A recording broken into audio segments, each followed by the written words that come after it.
All right, you're welcome back to the show. Still good morning, Anambra, right here on ABS TV. Nigeria is now 62 years old as a political independent nation and ever since its independence from the British colonial rule on October 1960. That is 1st of October 1960. It has been a checkered history for the country. From 1960 to date, Nigeria has had 16 heads of government, and we've been through a lot as a united entity. Well, this year's independence is very crucial because it is the one that is heralding the 2023 general elections, and that's why we are here today to look at the independence from this point. Nigeria is 62. Prospects are the verge of an election. We have with us in the studios this morning Ifatu Obiokoye. He's an ABGA stalwart. Good morning and welcome to the show. It's my pleasure. We also have John Ifejika. John Ifejika is a socio-political affairs analyst. Good morning, John.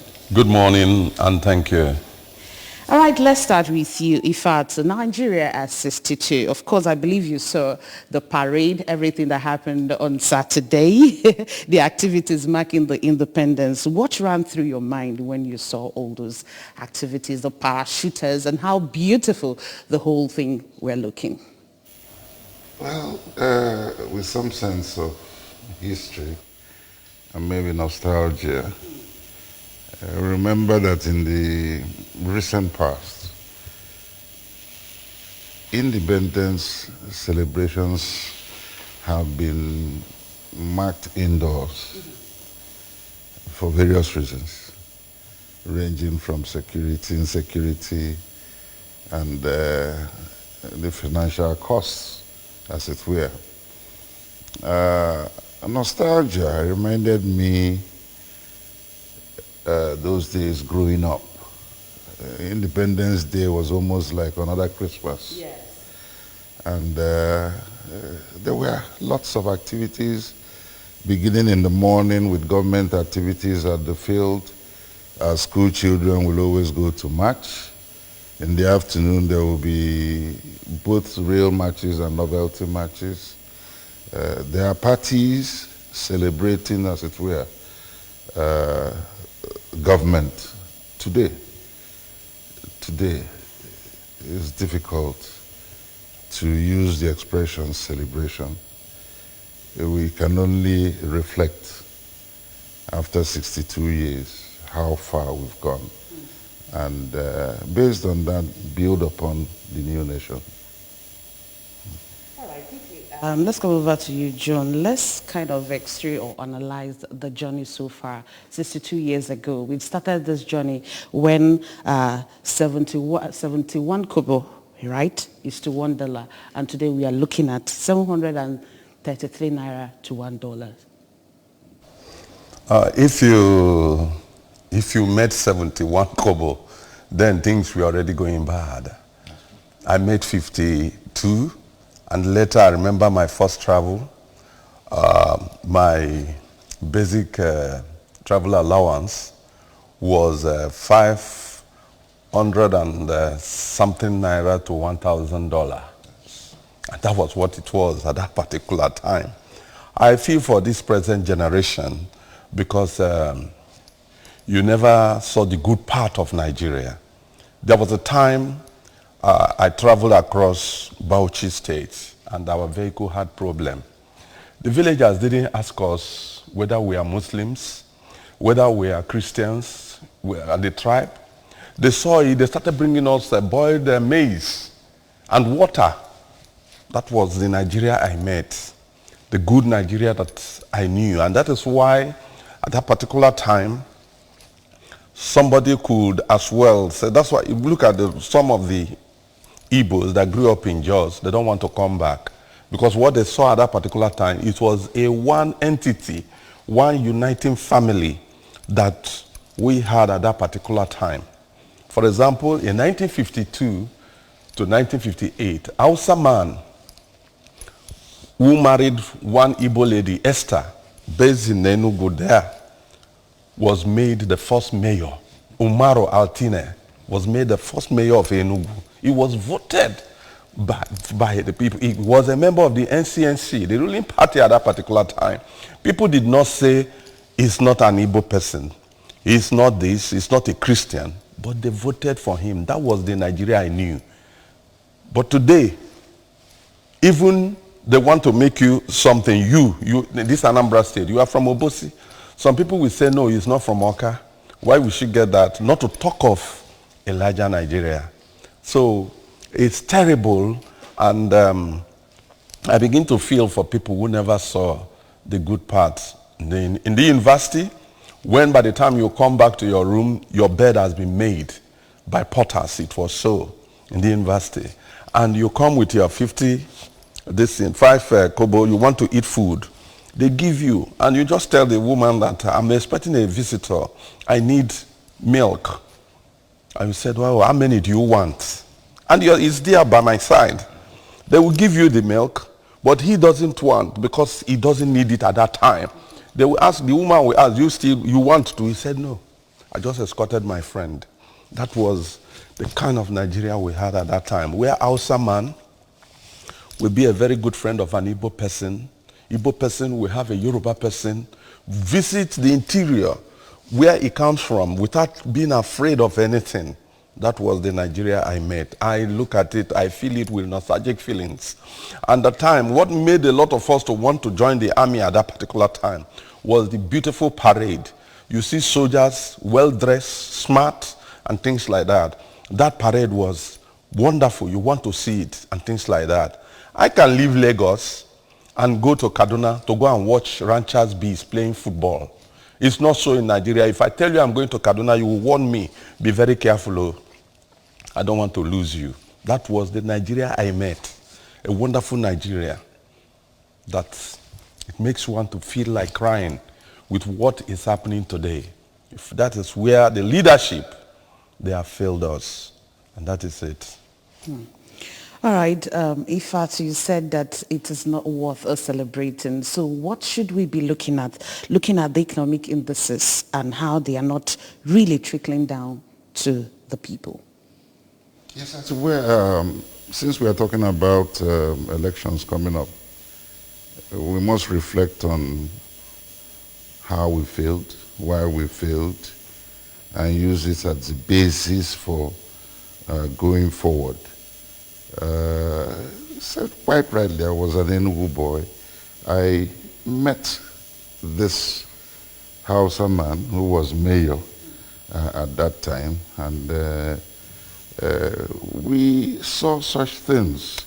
We traveled very easily, no visa. When you get to port of entry, they give you your visa. We could take pictures and send it to Truecaller. I think that was the name or something like that, Tudor. You won't pay. They will process it, send it back to Nigeria before you pay. You see, growing up we saw these things. Kodak. Now we are going towards an election.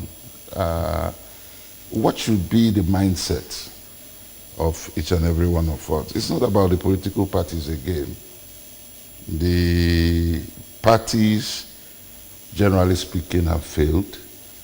They have not been able to provide for the people the real leadership that we all deserve. And of course, when we are talking about the real leadership, it's not just about the presidency. It became from the State Assembly. What it was the quality of people at the State Assembly, was the quality of the people at the National Assembly, because all collectively make up the leadership of the country. When you have a very poor National Assembly, when you have a very poor State Assembly, it reflects on the kind of leadership that the governor at the state level or the president at the national level provides for the people. So we must begin to look for leaders who are ready to confront our real challenges, mainly that of security. Without security, nothing can move on. Without security, you can't provide any economic benefits for your people. Without security, there can be investment around this place. And they mentioned the traveling at night. I lived for a while in a Plateau State. We used to go to Kaduna at night. We used to go to parties in Kaduna and come back to Jos.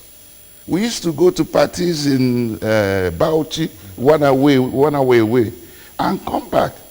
There was, of course, no fear. No, there was, of course, no apprehension. And all through that period, we never met anything like that. Imagine Kaduna that you cannot travel during the day. You cannot even travel by road. That is the place we will go. We will leave Jos in the evening for a party at night and come back early in the morning. That was the state of the security in this nation. So going towards the next election, we must begin to reflect on those that can provide security for us. Those who understand that we have failed in managing the economy of this country and begin to think in box on how we can bring it down. We are almost a failed state. That should be the challenge in everybody's mind. It's not about tribe again. It's not about whether it's a Yoruba man or so. It's not about tongue again. It's about who will take us out of this mess. Like I said, there's a generation that did not see the good Nigeria. When I came back from school in night after youth corps, my father gave me 10,000 naira. I bought a brand new car, Passat TS, 6,000 with 10,000. I paid my rent in Achara Layout. I bought furniture, 7-seater. I had fridges. I had everything. You live in a house with 10,000 naira. You can't even fill your tank today with 10,000 naira if you are driving a medium-sized vehicle. These are the things we begin to reflect on. But the generation never saw it. And most of the youths today did not meet that good Nigeria. So their impression of this country cannot be that of celebration. In my mind, there's this nostalgia that there was a time it was good. But for this generation, there was never a time it was good. Because from the 90s, as it were, up to today, nothing has been good about the leadership, about the economy, and about the security of this nation. Things have been going down and down the drain.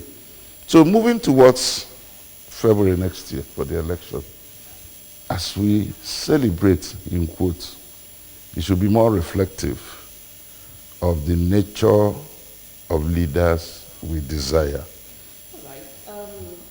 Shouldn't we be in the right track if we talk of how we can tackle security right now before the election that will come in the year 2023 on February? Because if we are not secured, I don't think people will come out to cast their vote on the election day. I don't think we have a safe campaigns and all that. Now, talking about how secured we are right now in the country, a whole lot of submissions you have made so far have shown that we are really not secured again. Even the papers today, we are talking about abduction, kidnappings, and so on. But then this is one of the promises that this present administration, APC administration, gave Nigerians before they went into the seat of power, that they are going to see to the security of life and property. Yes, the APC government did not only give us the security promise. They told us that in 3 months that the issue of power will be rectified. They told us so many other things. By the way, his father was a judge in Onitsha, but he was made the chief judge of Plateau State. His father, Justice Obiokoye, a great Dengramite, a man we respect and honor, was made the chief judge of Plateau State. In those days. That was when Nigeria was Nigeria, where there is no religious affiliation, no tribe, nothing. We're talking of security. If after 7 years the government has not been able to do something concerning insecurity, will they start now to do it? Let us just listen to the government that are the people coming in, so that they will help us to build our economy and security, because once the economy is well, because as you are working now, you have a good job. Can somebody now ask you, let us go and cause mayhem on the road, and you agree? No. It's because of joblessness, unemployment. So if any government that is coming in and they are very sure of telling us how they are going to build, the economy of this country, and the youth, how can you as a youth, you have 4 children, they all graduated, you did the best by making them have the best of education. And at the end of the day, they are there, you are retired, you are using your pension money to feed your children, to give them food. Such things are the problem most parents are facing today in this country. So the first thing that anybody who wants to rule Nigeria would tell us is how to curb the insecurity menace. That is the best thing, the first thing we want to listen, because it's a big problem. Here you cannot move around Anambra state, a small state, freely. Tell me that state in Nigeria that is secured. Tell me that state in Nigeria that is secured. Lagos state is not. Even Abuja, so many people were kidnapped in Abuja town, where we feel that that is the seat of power, where the president is seated. And yet we had that problem and things like that. So this issue of insecurity has made Nigeria to become a failed state. How can investors come to invest in a place where their own lives and properties are not secured? In those good days, when you call the police and say there are some people causing problem, police, once they hear the siren, they run. But today, these people tell you, go and call the police, so we are giving you time to call the police so that we face them. One on one, they do that. That to tell you what unemployment has caused, what suffering, poverty has caused, what insufficient food has caused. That is it. America produces rice more than in quantum. Do you know what they do? They have certain percentage they carry for export. They have certain percentage for consumption. The ones that are not so good, they cake it and use a helicopter to drop it inside the water for their fishes to eat. Okay, please hold your thought on that. Hello, good morning. Good morning. What's your name? All right, please, if you want to be part of the discussion, you can just pick the number in front of your television set and put a call through. All right. Yeah, after caking those remaining rice, they carry it over the helicopter and be drawing it for the fishes in the ocean and the water area for them to grow and have these things. We don't do that. Nigeria consumes about 6 million tons of rice, but what we produce is 4. That shows that we cannot feed ourselves, not to talk of exporting, not to talk of having one that we put for fish in River Niger and Benue to make them healthy and look fine. So these are things we have missed it. These are things that we have to look out. Do you know that Malaysia got their palm from Nigeria, and today they are the largest producer of palm oil? What they got from Eastern Nigeria. Eastern Nigeria was the citadel when you talk of palm. Then the granite pyramid in the west, the north, where you have granite pyramid.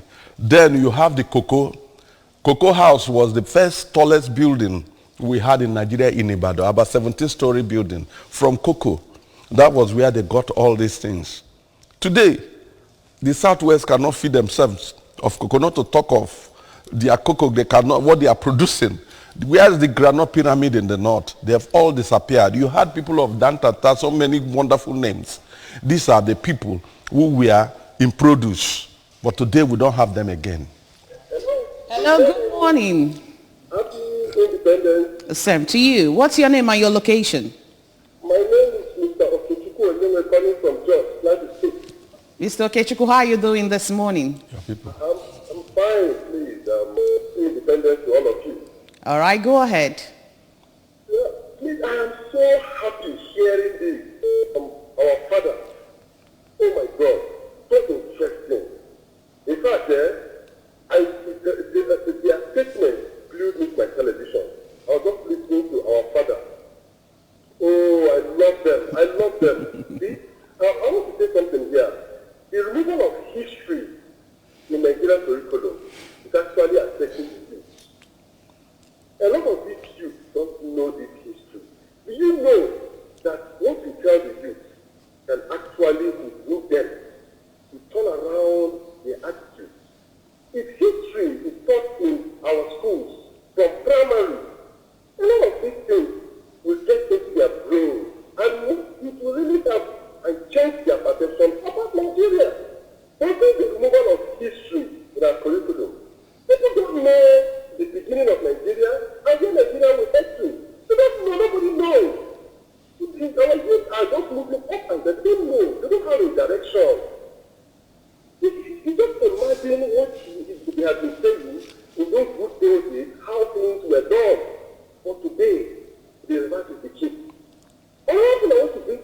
compared to now that the population is too high.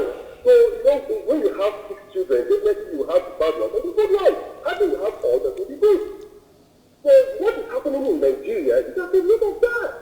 Notwithstanding again.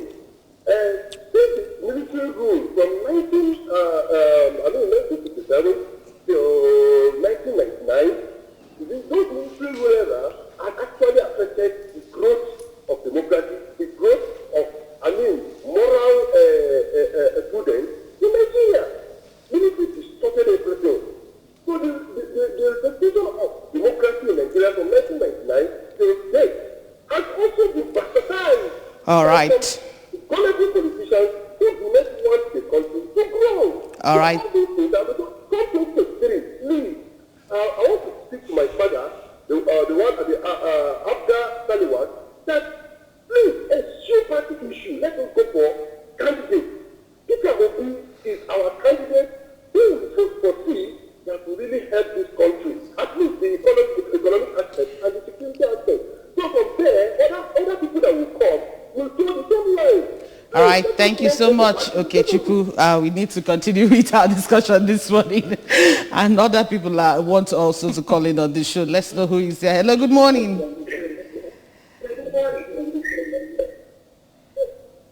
Good morning.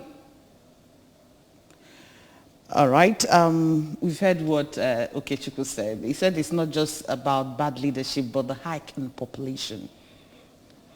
Do you agree with that? No. Okay, you don't. No. What about you? No, I think still along our own tangent, because you did ask what should really be done. The leadership question really is key. The leader, irrespective of political party, must have the will to confront these challenges. In the area of security, of course, you have the kinetic and non-kinetic methods and so on. You must begin to engage the issues that lead to insecurity,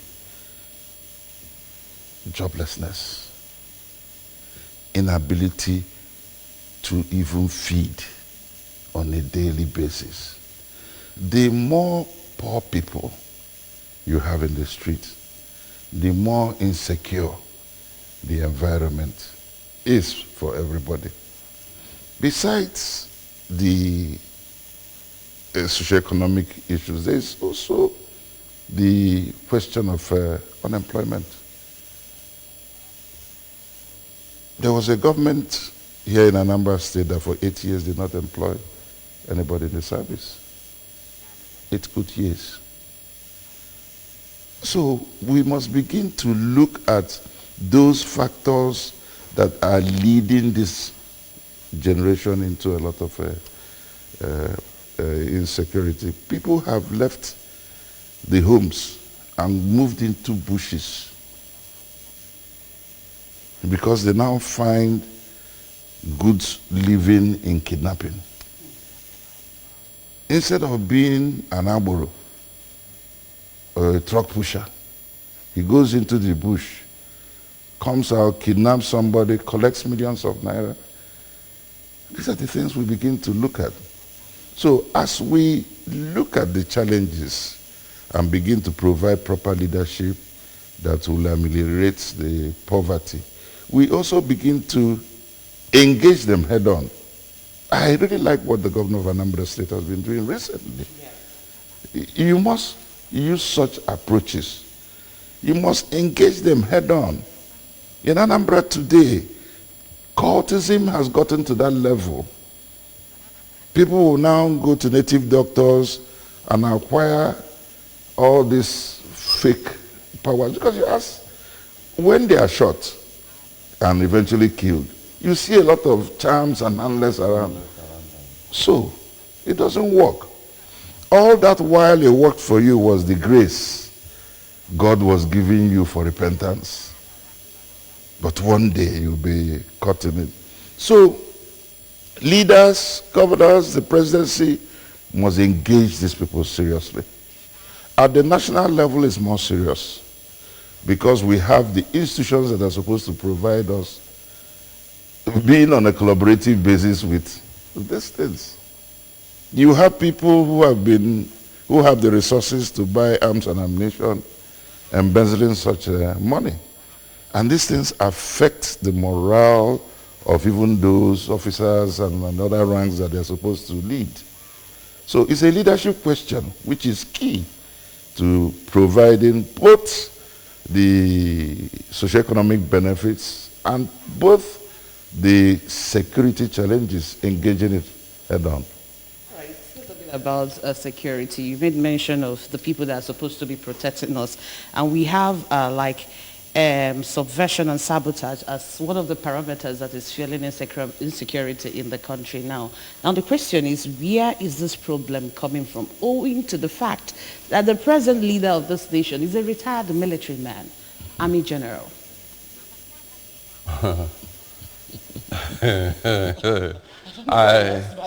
I love in the language of Ukraine. Okay. You know, you see, we have soldiers and we have soldiers. Because just like in ABS, you have the engineering corps, you have the writers, those who report the reportage, then you have those who cast the news and so on.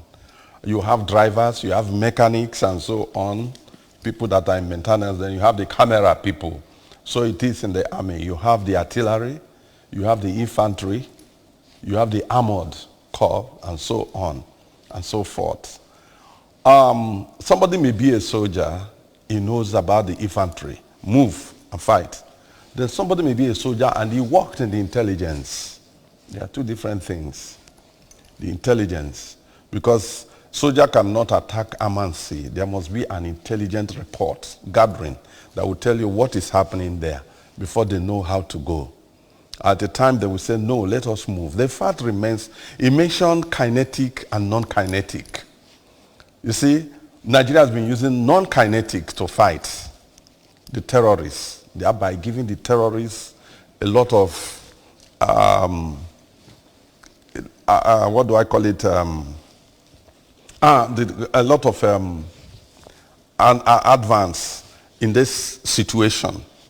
If somebody comes and say, like when Abacha was in power, and there was, I don't know where there was an insurrection, and he sent people went there and quelled the whole thing.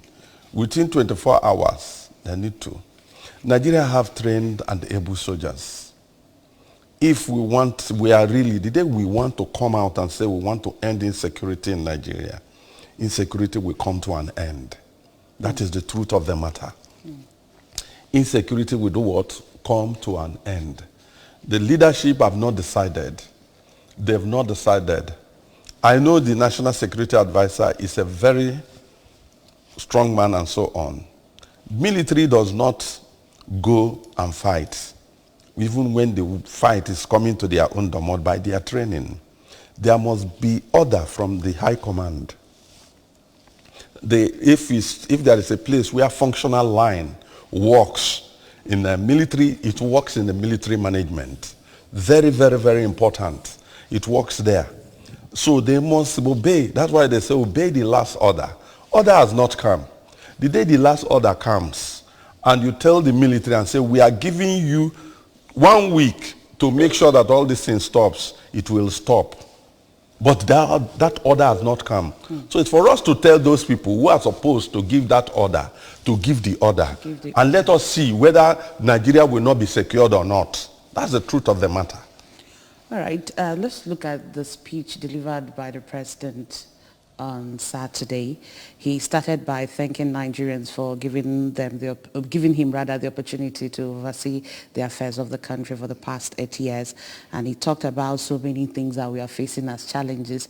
Then he also mentioned that there are things we should be grateful for, like some infrastructural development, and then talking about food security and so many other things.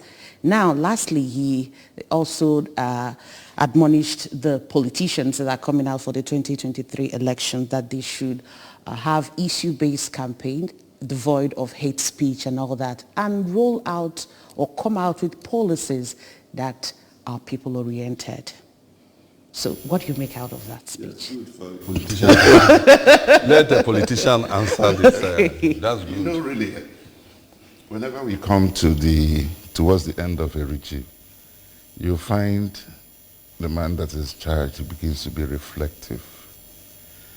I had the privilege of sitting close to one of our former governors, and barely month 2 or 3, and it was like, I watched his demeanor.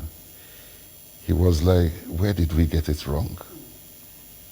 So, for Mr. President, he's now reflecting the journey. Where did he get it wrong?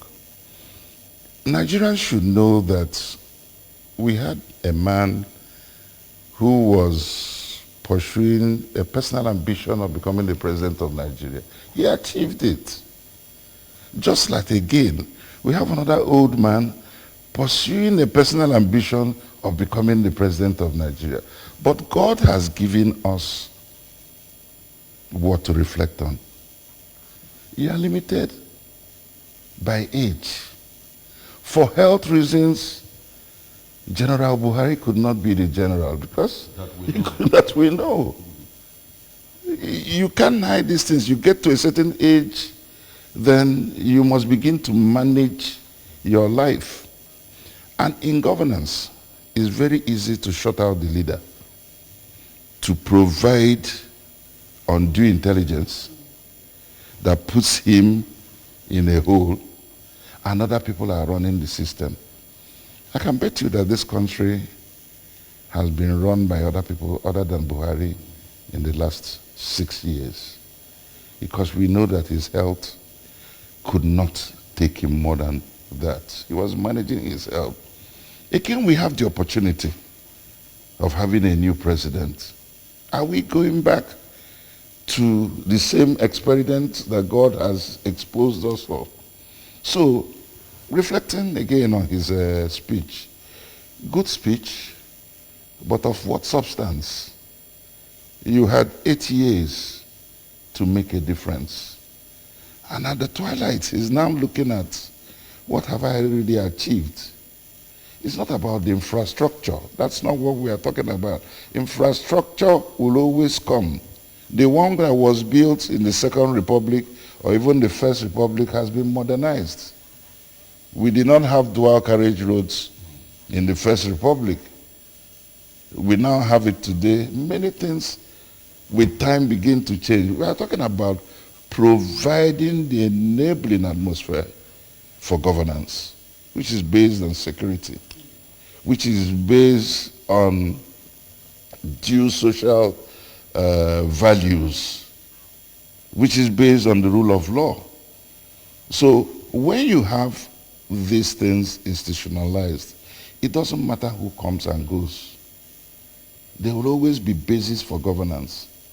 That has not been provided for us. That is why we keep looking at where the next president is coming from, whether it's a Yoruba man, a Hausa man, or an Igbo man.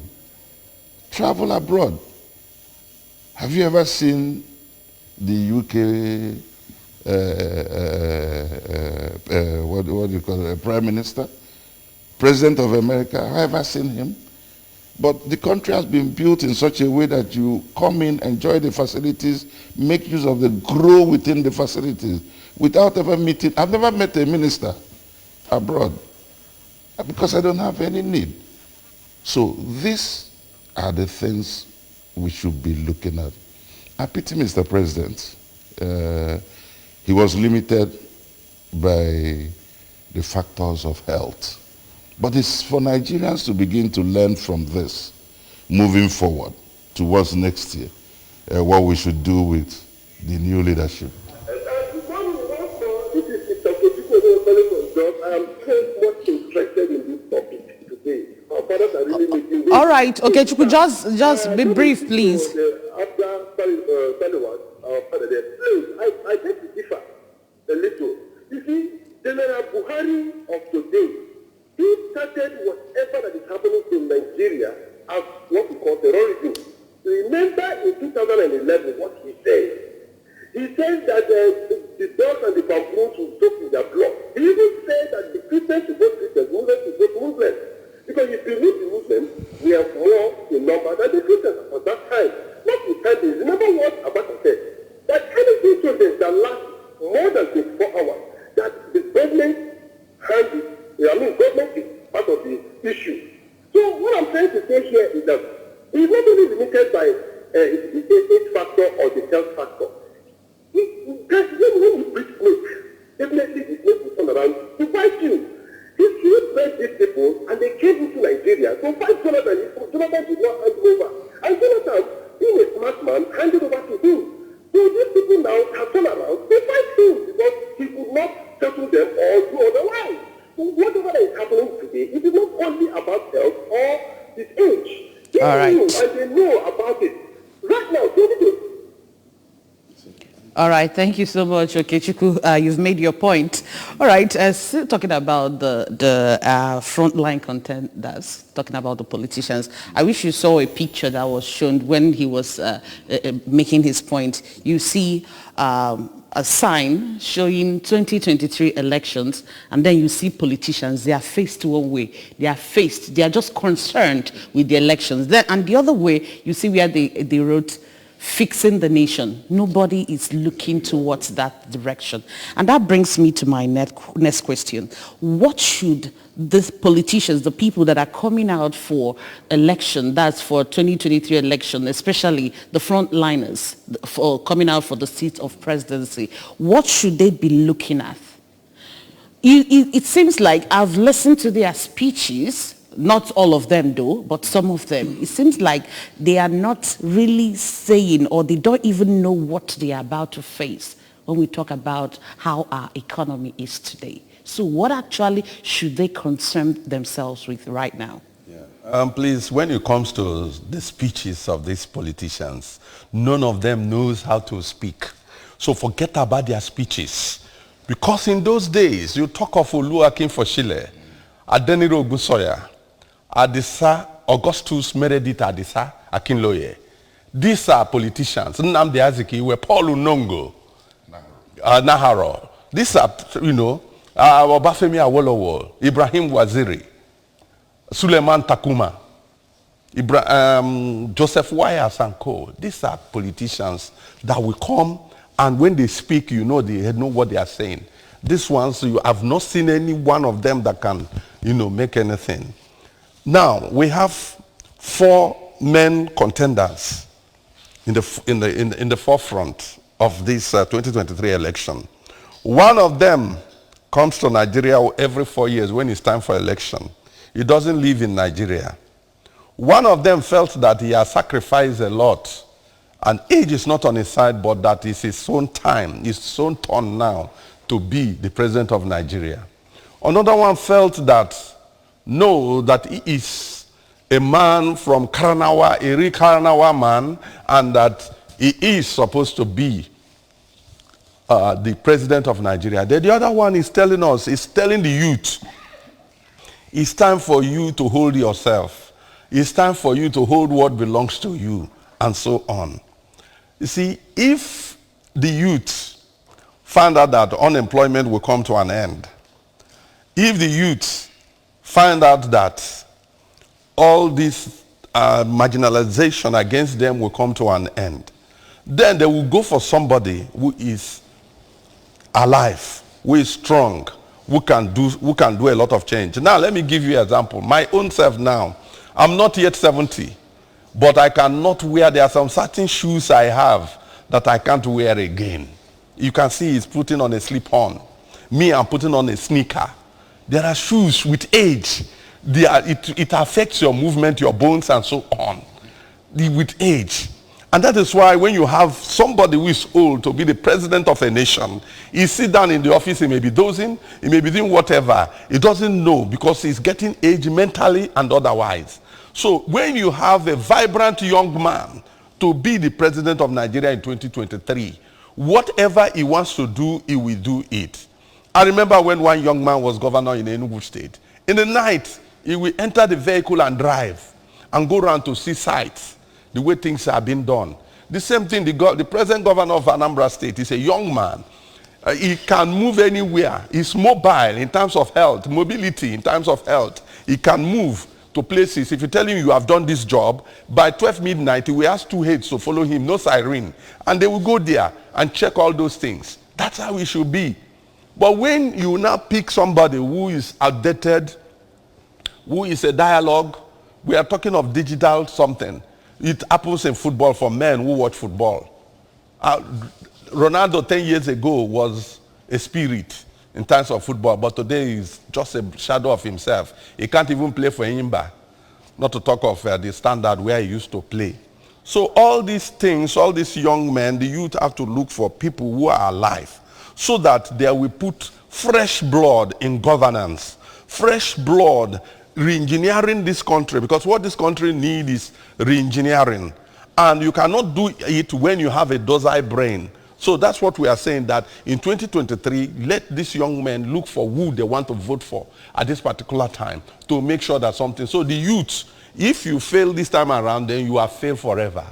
All right, let's also get people's opinion concerning the topic we are discussing. Of course, we interviewed some people out there in the streets, and here is what they have to say.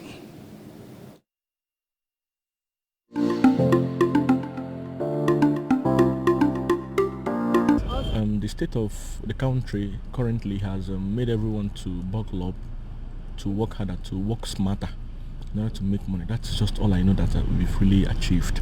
Because of the state of the country, it has pushed us to do more, to work harder, as youths and as business people generally. Even as students, in fact, in every aspect in every sector, I think people who are in the sector, have learned to work harder. People who are in school have learned to work harder, to study harder, so as to become the best when they travel outside the country. Can't really say that we have done so well when it comes to our economy. Okay. Because what we really expect from our present government is not actually what we intend that we're going to do as the citizens have to experience such things. You understand? But anyways, we still hope for the best. I pray that our country, Nigeria, will still remain one. Then as well, God will also bless us, for us to move forward. Up to now, no steady light in the country, no good road, no good school, no good hospital.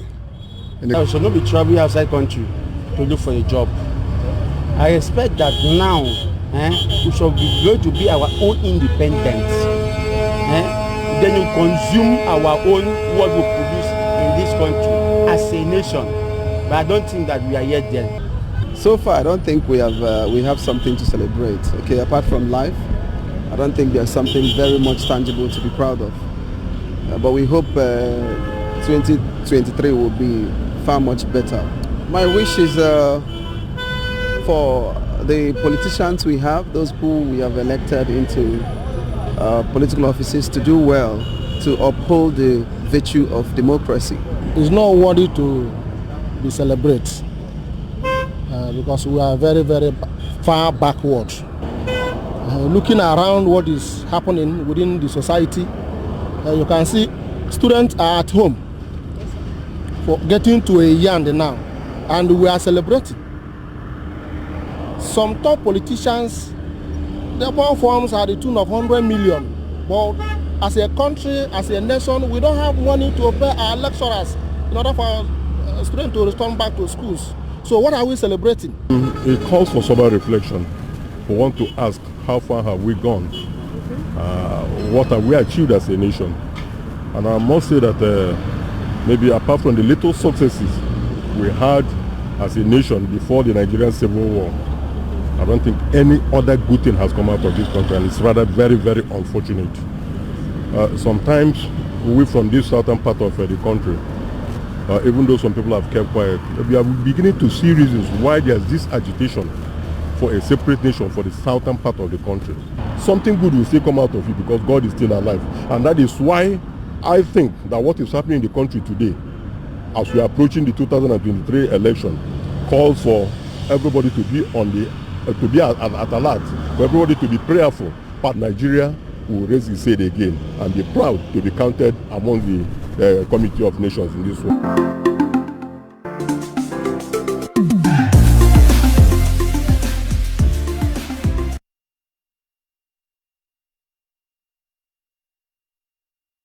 All right, you're welcome back to the show. We've heard what the people said. I think the summation is all about sober reflection to see where we've gotten it wrong and where we've done well, because at least there are some places we've done well as a nation. But then the last speaker spoke about civil war, that apart from what we had then before the civil war, that there is nothing new when we talk about development in our nation. Do you agree with him, John? The Civil War caused a lot of problem, but 1970, General Gowon was in charge, and there was a lot of development. But then there was a lot of development. Africa changed in the 50s when Anwar Sadat, Abdul Gamel, Anwar Sadat, and the other man, three of them, staged the first coup in Africa. And after that, most young men in the military started with their own coup, coming in until the five majors came in and did their own coup, which people called Igbo coup, which actually wasn't Igbo coup, because Ojukwu was the one who quelled the trouble in Kano.